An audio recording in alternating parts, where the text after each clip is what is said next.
Idaho Falls Pediatrics, proudly supporting kids in our community in 7 Questions with Emmy. Hey guys, welcome back to 7 Questions with Emmy. I'm Emmy Eaton, and my guest today is the popular face of court TV. Vinnie Politan hosts closing arguments and has over 20 years of experience reporting on some of the most high-profile cases in American history. Vinnie was a prosecutor in New Jersey and had a private practice before joining court TV.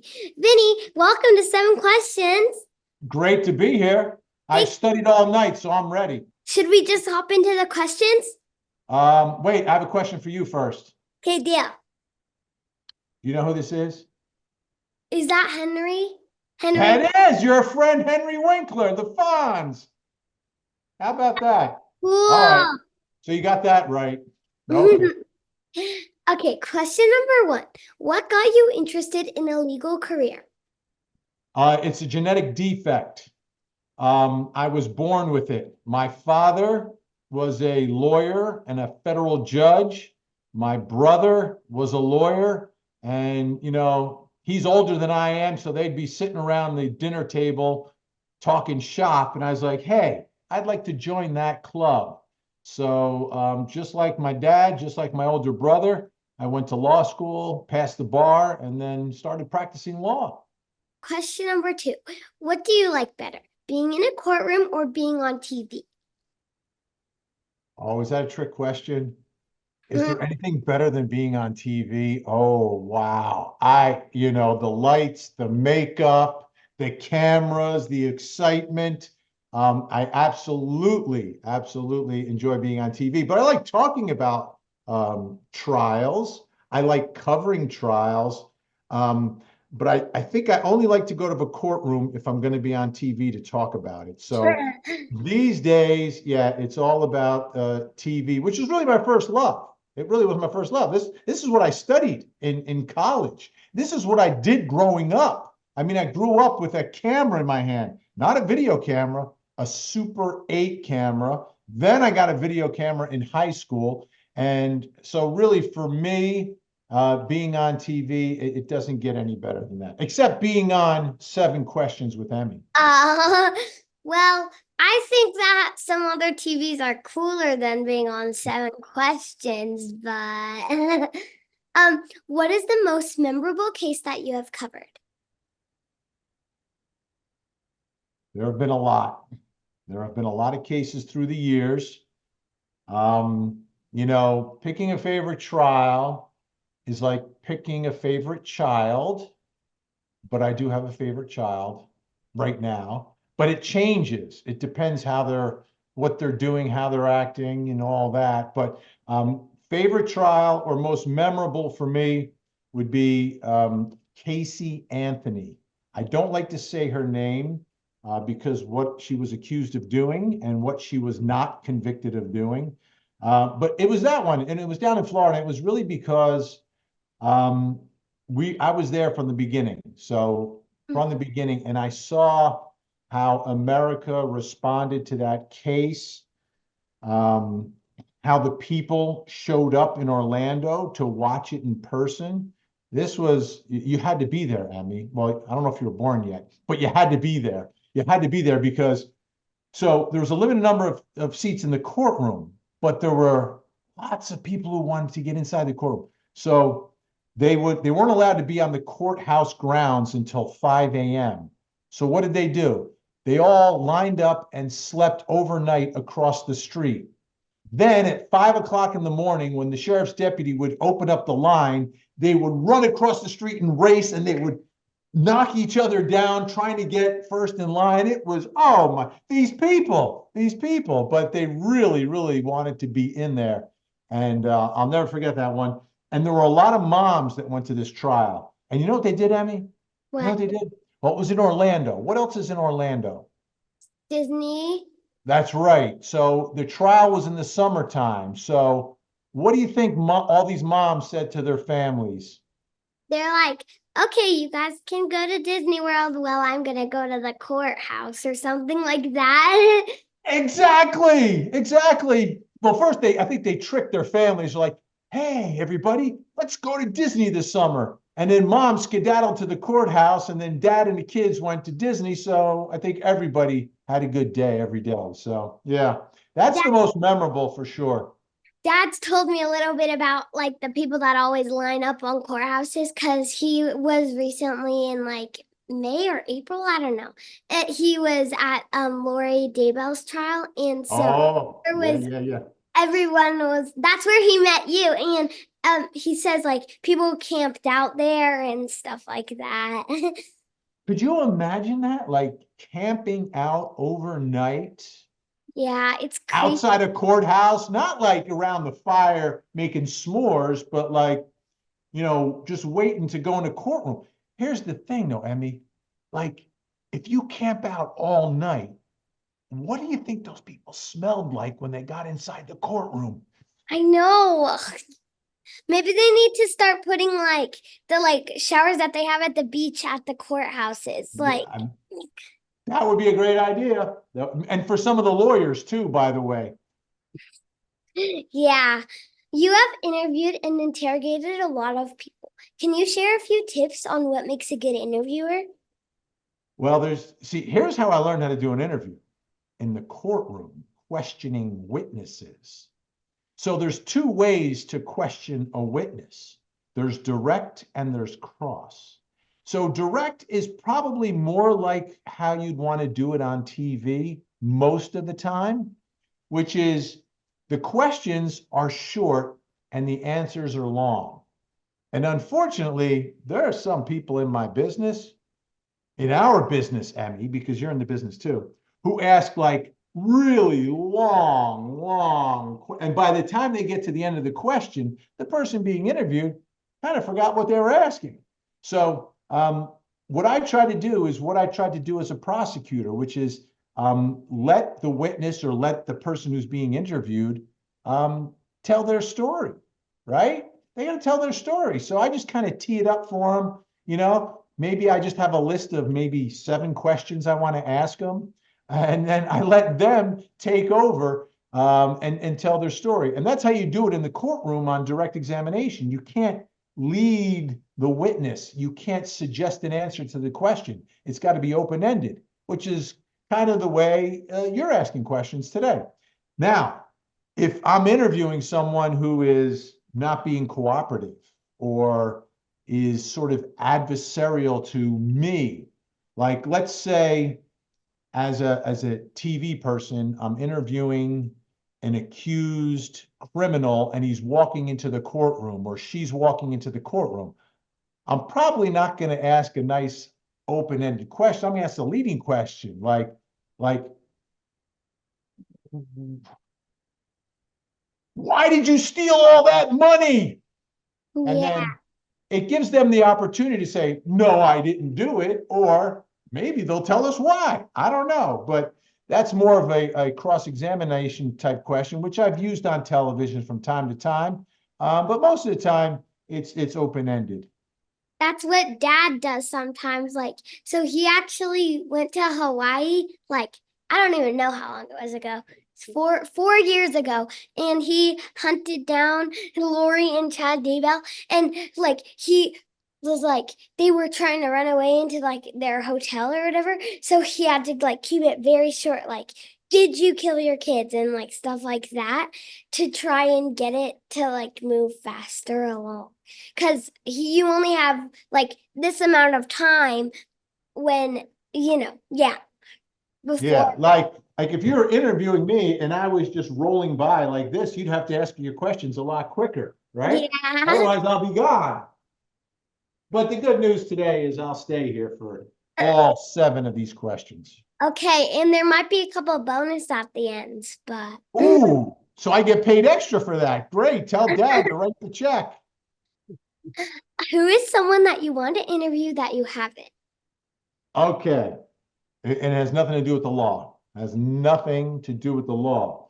And oh, wait, I can take 1 second. He disappeared. Okay. Did you miss me? Yes. It's this guy. You know who this is? No. All right. Who? What? Where? I don't know. Are you? No, you won't know this one. But I'll give you one more clue, okay? You still may not know because I think this might be before your dad was born too. Yeah, One he sec. just said he doesn't know who it is. Yes. All right, all right. Wait, is that that's Matthew McConaughey, right? No, no. I said what I said was like Matthew McConaughey, but this is my face on the person who I want to interview's body. This? John Travolta Okay. from Saturday Night Fever. This, you know why? See this character he played? This was his first starring role. It was a character named Vinnie Barbarino. It was Vinnie Barbarino. And when I was growing up, everybody watched this show, and my name was Vinny, so everybody used to call me Vinnie Barbarino. So, and I used to look like him a little bit, and so that's who I'd like to interview, John Travolta. I thought you said all right, because I thought you were trying to be math. I thought you were like Yeah, McConaughey. you know what? I like that, saying that so much that I just say it now, even when I'm not trying to be Matthew McConaughey. It's weird. I kind of picked it up. It's a little tick I have. All right, all right. I've interviewed him before. Yeah? Oh, well, of course you have. Of course you have. What is one thing what is one thing that you think people don't understand about the legal system?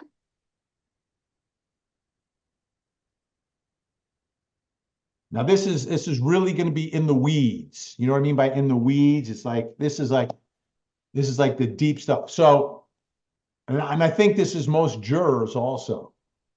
There are two attorneys in a criminal trial. There's a prosecutor and a defense attorney, but their jobs and their ethical obligations are much different. Okay. As a prosecutor, okay, your job isn't to win. Your job isn't to send people to jail. Your job isn't to convict people. Your job is to figure out what the truth is and make that come out in court. And if you believe someone has committed a crime and the grand jury does, then your job is to bring the truth out. But if at any point you as the prosecutor have information that the person you're prosecuting didn't do it, you are ethically obligated to end the case right away. Now, a defense attorney, completely different ethical obligation. A lot of people go into a courtroom, they look at a prosecutor, they look at a defense attorney, they think they're both doing the same job. They're both trying to figure out what happened, right? No. The ethical obligation of a criminal defense attorney is to do everything in his power to win the case for his client or her client. Okay? So the truth has nothing to do with their obligation. Their obligation is not to expose in the courtroom what really happened. Their obligation is to represent that client and keep them from getting convicted, whereas the prosecutor has an ethical obligation to get the truth out there. Now, sometimes prosecutors violate that oath once in a while, but very different. I think that's the biggest misperception of our system of criminal justice, Emmy, is that people don't understand that. But you do now. You understand it now. So one person at a time, I'm going to make sure everyone gets it. Thank you. I'll spread the word for you, okay? That would be wonderful. Tell Matthew McConaughey. Okay. And Fonzie, Henry Winkler, too. Okay, I Let them will. Have you ever been to Idaho, and what's your favorite way to have our famous potatoes? Okay. Well, I do know you have been to Idaho, though. Have I? For Lori's trial. No, I never made it out there. I've never been there, but I'm coming out. I will be there in 2024. I will make a trip to Idaho, but I can talk about potatoes. I know a lot about potatoes. Listen, I haven't been there yet. Now, I've covered a lot of stories out in Idaho. You know, for the first, 19 years I was on Court TV, we never covered a story out of Idaho. And now, like, every story's coming out of Idaho. What are you doing, Emmy? What are you putting in the water out there? In all the areas that the stuff has happened, we haven't been lived in, like the city area, and so Okay, so it's not you. Gotcha. Okay, that's so turning let's talk about potatoes. What's that? Dad was turning off our fireplace because it's right here and it's hot on my back. Oh, it's getting a little hot. So you just So saw his arm in the corner, but well, we could do that in post-production. We can make it look like the fire's on. We could do that with special effects. it'll be flaming up. Exactly. So now, potatoes or potatoes? Which one do you want me to talk about? Potatoes. Potatoes. Okay. So growing up as a youngster, I really enjoyed French fries, right? Every kid, French fries, like French fries, potato. I love French fries, right? That's great. But then what kind of French fries do you like? Do you like the curly ones? Do you like the skinny ones? Do you like the shoestrings? Do you like the crinkle cuts? Do you like the steak fries? Do you like the cottage fries? Do you like the home fries? There's so many fries. And I've come to the conclusion that my favorite is somewhere between the skinniest and like a McDonald's. So a little thinner than McDonald's, but not the skinniest fries. So those are ones I enjoy. However, when I became an adult, I became stricken with type 1 diabetes. Thus, a little problem with potatoes now, because potatoes have a high content of what, Emmy? Sugar. Sugar. And the sugar comes from the carbohydrates that are in those potatoes. So you eat a potato, the carbohydrates, the high carbohydrates go in your body, and your body breaks it down, turns it into sugar. And if you're a diabetic, then all of a sudden you've got to like grab your insulin pump like this, and you got to start punching in all these extra numbers. And, you know, it just makes things a little more complicated. So I don't eat as many as I used to. But my favorite way, and I do it every year, I do it on a Thursday. What do you think I do on a Thursday? Eat fries. No, one Thursday a year. What do I do with those potatoes? What do I do with them? Do you eat them on Thanksgiving? Yeah, but how? How do I eat? How do I eat them? Mash them. Potatoes. Butter in there, maybe a little cream mixed in. And that's my favorite way now to really, really enjoy potato, because I realized that it wasn't the French fries all along, it was the ketchup. When you come to Idaho this year, do you think you can make another exception? We can make it on a Thursday, so then we can eat potatoes together. Let's do that. Deal. Okay. Okay, now I have some bonus questions. Oh, bonus question. We're in bonus time? All right, Yep. wait. Let me hydrate. Okay.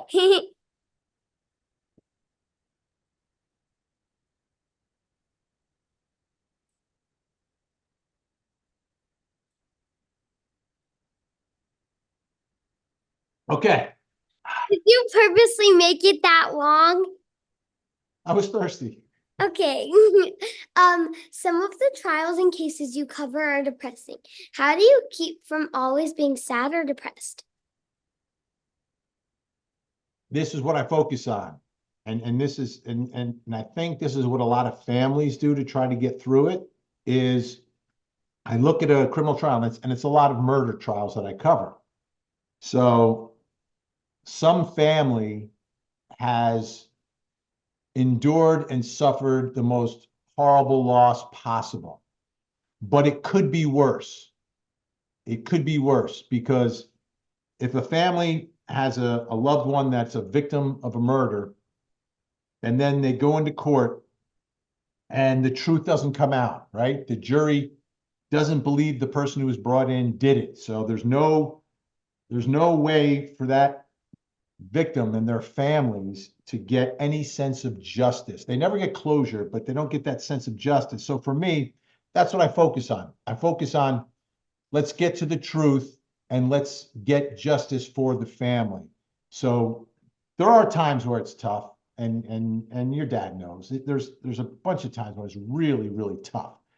But doing it day in and day out, my focus is the truth and the truth is justice. So that's how I get through it.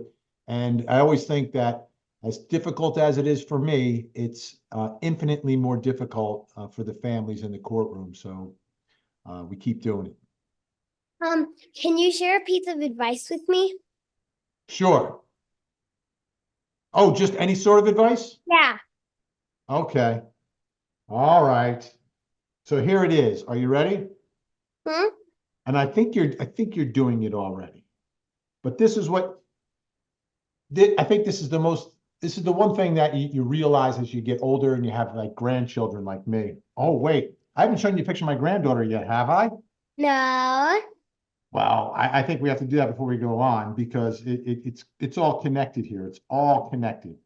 All right. I only have 32,000 pictures of her. So there she is. Oh, she's so cute. That's Maya. Yeah. She'll be Oh. 5 this year. She's gonna turn 5. She's That's- getting there. All right. So the advice is, there is nothing bad that happens. Like when I'm talking about bad things, like you're disappointed in something that happens, right? Like whatever it is. And I'm talking about the things that are not fatal. So anything short of someone passing away, it's not a big deal. It's just not a big deal. Nothing is a big deal. You know, for instance, this is a big one, right? You ding up your car. You know, I used to love my car. Watch my car. Car gets in an accident. When I was 17 years old, I was like, oh man, my car's in an accident. Now we just got a car totaled and we're like, oh, okay. Is everybody okay? All right, we move on.